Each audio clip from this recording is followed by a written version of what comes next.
Hey everyone, it's Carissa Wiley at sprinkledwithglitter.com. Thanks for joining me today.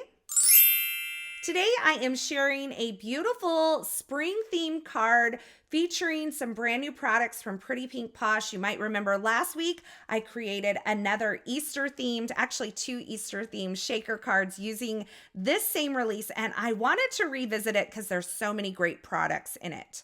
I'm going to be using the Leafy pierced cover plate die as well as the Spring Script die for this card.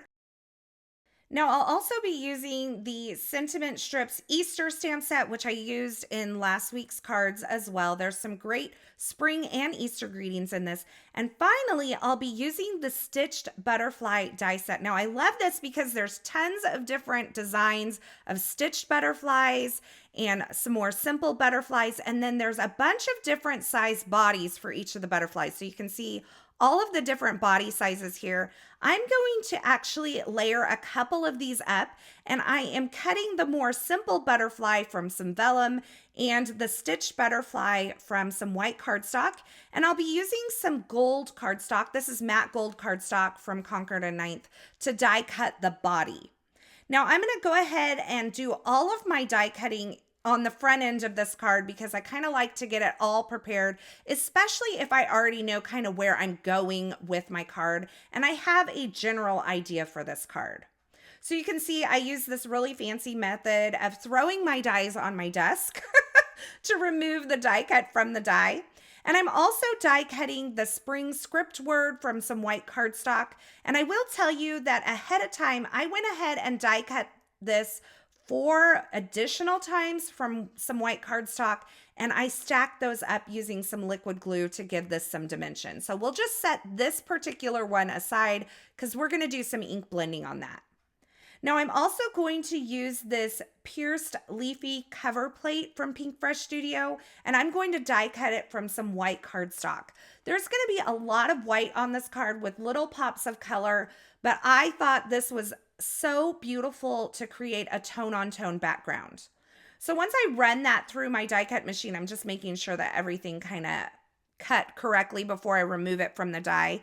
But you can see I have this gorgeous background, and I really love that you can use this year-round. So now we're going to do some really simple ink blending on the stitched butterfly that I die cut earlier. So I'm placing it onto a grip mat, and I'm going to be using a few colors of Concord and 9th ink. I also have this spring script greeting that I'm going to place onto my grip mat. And I'm going to start out with some watermelon ink, and I'm kind of doing what I would consider like a tie-dye ink blending. So I'm going to bring in a little bit of this watermelon ink from those upper tips of the wings of the butterfly.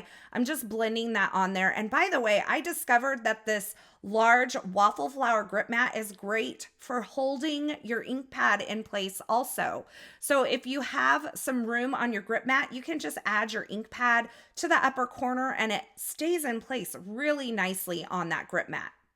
So you can see I have that little bit of watermelon ink in those upper tips of the wings. Now I'm going to switch over to Nectar ink, and I'm going to grab my blending brush and I'm going to bring this in from the bottom tips of the wings. So I'm just lightly blending that on. Like I said, this is kind of what I consider maybe some tie-dye ink blending here because it's got like splotches of color instead of like a smooth gradient from one to another. Now for the final color on this butterfly, I'm going to use Concord and 9th Sea Glass ink, and I'm going to bring it in just in that center part, kind of between those upper wings. I am allowing these colors to overlap a little bit, but I'm not necessarily trying to get like this smooth blend from one color to the other.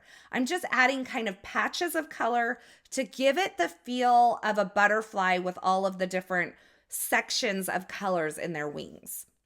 Now for the spring word die, I'm just going to add a little bit of Nectar ink along the bottom of the word, just kind of giving it that ombre effect because I really wanted, like I said, a lot of white on this card with little pops of color.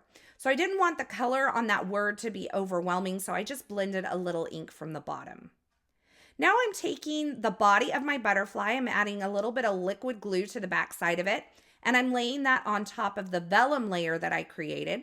And then I'm going to take some more liquid glue on the back of this, And I am going to adhere this over that ink blended butterfly that I created that has all of those stitching lines. Now, I know you think that all of my stitching is going to be covered up, but I promise you, because I'm going to fold the wings a little bit up and a little bit down, so the vellum wings will come up and the stitched butterfly behind it, I'm going to fold those a little bit down or back. You're going to see the stitching of that butterfly underneath. So now it's time to bring in this spring script word that I've already stacked up. I think this is about 4 times.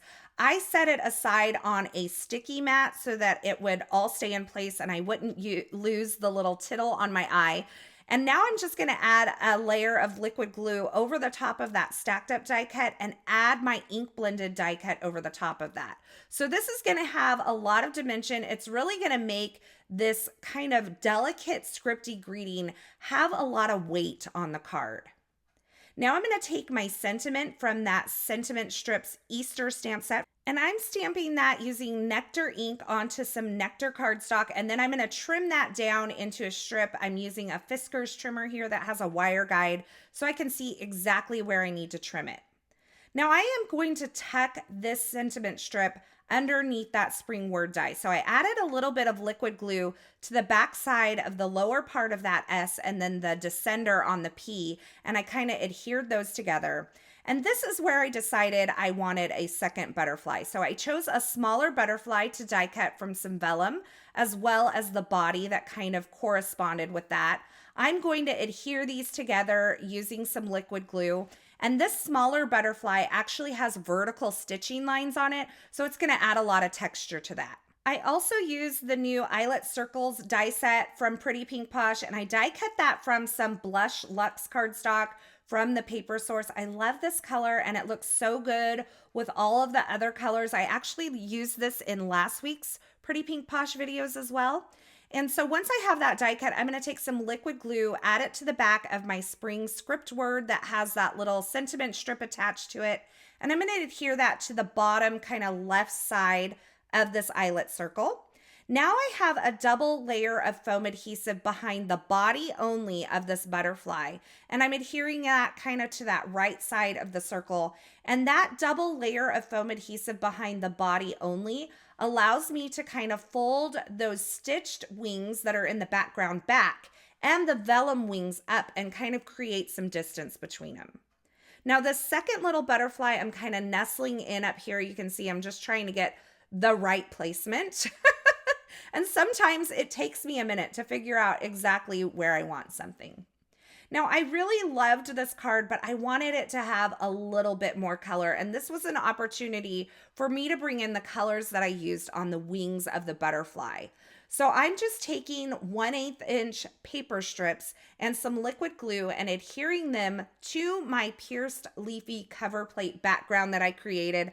I'm starting with that gold strip. These are all cut to 1/8 of an inch. And I am just stacking these up along an angle on the bottom kind of side of this card. So it's like in the bottom third of this card.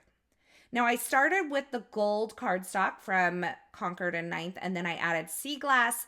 This is that Blush Luxe cardstock from Paper Source. And then I'm going to finish off with a strip of watermelon cardstock from Concord and 9th.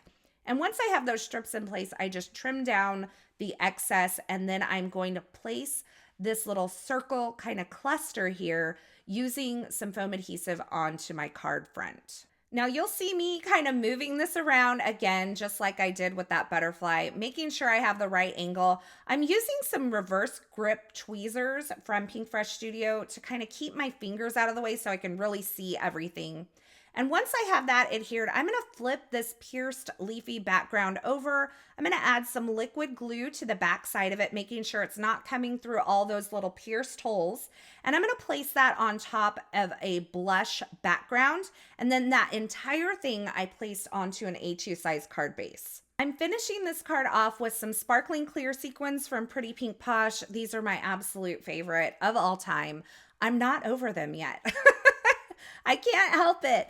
And that finishes off this beautiful spring themed card featuring the March 2024 release from Pretty Pink Posh. Now, as always, I will have links to the featured products used in this project in the description at YouTube. So if you're looking for something in particular, be sure you check there. Or you can head on over to my blog at sprinkledwithglitter.com. I'll have that linked below. Over there, you'll find more still shots, more information, and a complete list of supplies. Head on over to my Instagram today because this project is a part of an Instagram hop celebrating this March 2024 release from Pretty Pink Posh. There's lots of inspiration and prizes to be had.